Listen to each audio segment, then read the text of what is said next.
BizSwaps, an online barter and exchange marketplace for the small business owner. Bartering can help you get the services or goods your business needs by trading them for the services or goods your business provides.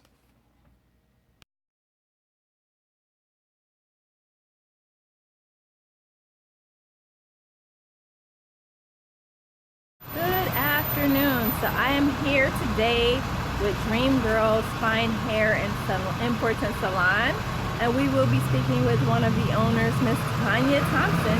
Come on in, follow me inside.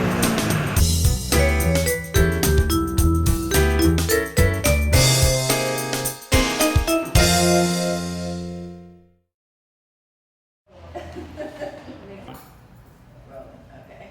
Well, hello, Tanya. How are you? I'm good. How are you? I'm doing well. Thank you for inviting us in. So tell us a little bit about yourself and your salon. Well, my name is Tanya Thompson. Where am I looking? Am I looking at you or am I looking at me?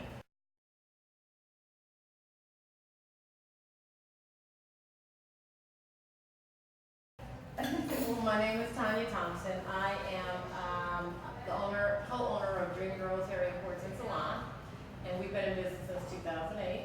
We have 2 locations, one here in Culver City and one in Sacramento. So we've been in business for what, 8 years now? Actually, prior to that, that's just when we opened up the salon out here. So we actually started in 2006. Nice. So prior to that, what were you doing? Is this your first business venture or? No, my first business venture was a preschool elementary called Kids Preparatory Academy. We opened that in 2001, and we opened up a second location in 2007. So that was the very first. And I've been involved in other things like Twitter properties, and we also have a cosmetology school in Sacramento, so things like that. Nice. And by the way, my daughter did go to that school. Excellent school. Excellent. Go ahead and throw that out there. My kids went there too, so they're all graduating in college. Nice. So what have been some of the challenges that you've come across as a business owner? I would have to say my biggest challenge would be dealing with employees. Customers are great, all of that, but employees, I found that if I'm not there physically in the location, that sometimes things can get a little out of hand. What's the old saying, if the cat's away, the mice will play. So that's been my biggest challenge, just trying to find people that can be me when I'm not there. Right. So In this generation, it's so different, just with work ethics and everything else. It's difficult. It's really difficult. So how long have you been in business total? I know you've been here since 2008, but how long have you been a business owner? Since 2001. So what is that, 15 years? So you have some good experience? Yeah, 15 years. Plenty experience running successful businesses, still open. Yes, And still your open. businesses are growing, so that's an Yes. awesome thing. Yes. That's an awesome thing. So how much time did you dedicate, and especially in the startup stages for your businesses? So normally when I start a business, I go all in. So I'm there probably 12, 14, 16-hour days initially. Because when I start a business, I like to know every part of it from beginning to end, from the paperwork, from answering the phone, all the way to running and managing the directors or whoever is running it for me. So, and I do that because once I step out of the equation, I know everyone's duty, so no one can ever tell me something's not possible and I can sit there and basically read them their rights on how this is supposed to function and this is why this is not working because A, B, C, and D. So I do that so no one has more control over my business than I do.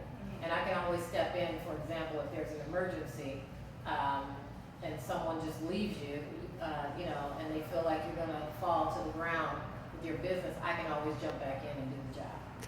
So commitment, Yes, most definitely. serious commitment. Mm-hmm. So starting DreamGirls, what would you say your startup capital, or what did it cost you to get DreamGirls going? Well, when we initially started DreamGirls, it was a very small investment because we started just by selling hair. That was back in 2006. And so my motto was, buy one, sell one, buy two, sell two, buy four, sell four, buy eight, or whatever the case may be. So that's my sister, both of our models in regards to that. We normally we don't get business loans, so we use our own funds and we just build that way. And with that being said, it's easier to build your customer base, and then then you start something like this and put money into something like this instead of putting money into something like this and then you hope to get your business. Right. So you build your clientele. That's similar to doing like online businesses. It's a little less expensive to go online. You build your customer base and all of a sudden you pop up with a store. But then you already have your base that's following you, which kind of helps you pay the bills initially, and then you grow from there. So that's kind of how we operate. Right. So you don't recommend going into a business just expensing yourself out and have no revenue coming in? I personally do not recommend that, but to each his own. I just don't operate that way. Awesome. And it's working. Yeah, it works. It works. That's awesome. Now, when you want to grow a little larger, like if you already have your base, your concept, and you know exactly what you're doing, then you can go in for the loans. Like for example, we're trying to do a product line and also trying to do franchises and things like that. So that's going to need more working capital to be able to do that, but we already have branded our name, so then it's worth going to grab more money to be able to, go to another level. And there are like crowdfunding sites you might want to look into. Oh. That I think instead I've of getting seen those loans, before. right? Instead of Yeah. getting loans, you can jump into a crowdfunding, put in what it is you're trying to raise, and it's a group of people that help you raise, especially since you're getting your name out there already. It's already branded. That may be a way We'll for have you to talk about that. Yeah, definitely. We'll talk about that. Do some crowdfunding. Yeah.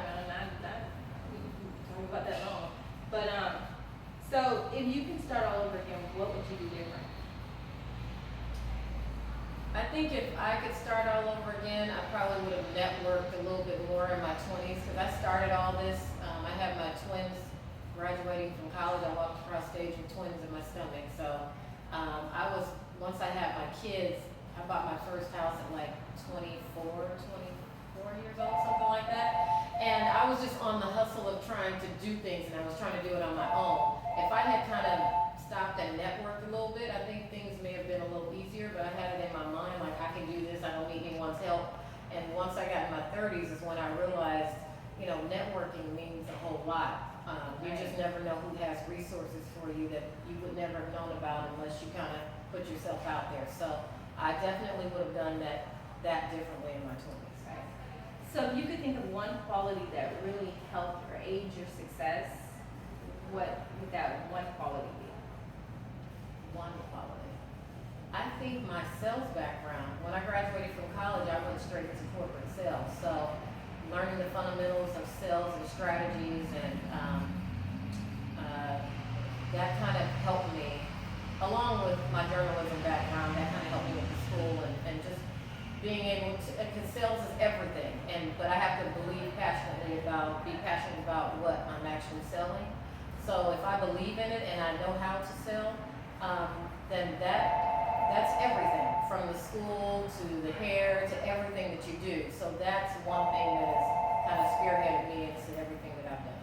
So your sales and your passion for what you're selling. Yes, I can't sell it if it's not right. Awesome.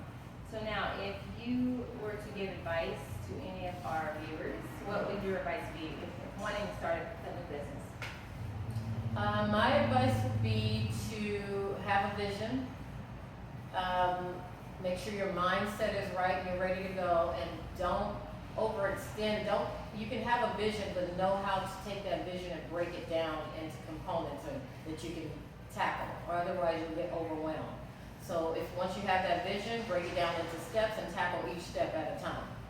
And sometimes just think with common sense. 1 + 1 = 2. So if it doesn't fit, then you must have quit, right?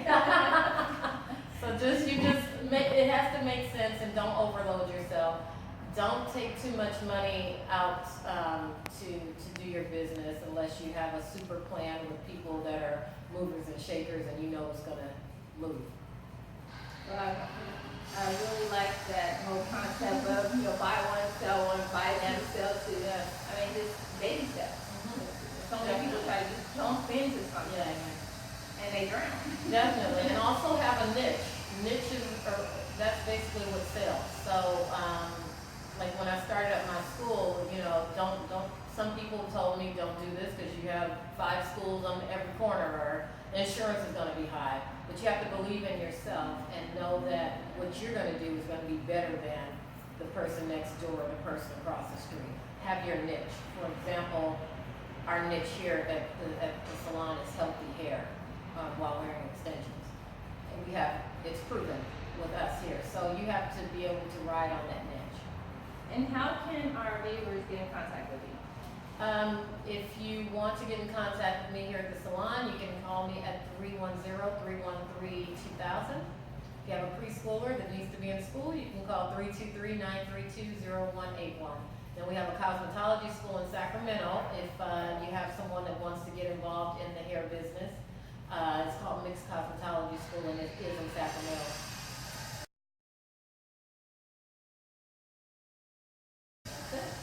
Awesome. And Instagram, take a look at Yeah, Hair by Tanya on Instagram, or DreamGirls Hair on Instagram, or on Facebook, DreamGirls Fine Hair Imports. and you guys are doing a marvelous job. I mean, I'm on Instagram looking at your photos. I'm like, wow, I need to make an appointment tomorrow. We make sure whatever we're selling is proven and we can do it. So Oh, yeah. I'm pretty confident in what I do. And you guys definitely prove it. I've seen the results. I'm like, 6 months Yeah. and her hair is this Yeah. long? Yeah, it's the truth. Yeah, It's it's the truth, an so. amazing job. Well, thank you again for your time. Thank And you. it's always a pleasure, always a pleasure. I just love her, love her to death. Besides the fact that she's a relative. Right? No, but she's very smart and I learned a lot from her. Thank So, you. Thank Same you. here. So thank you all until next time.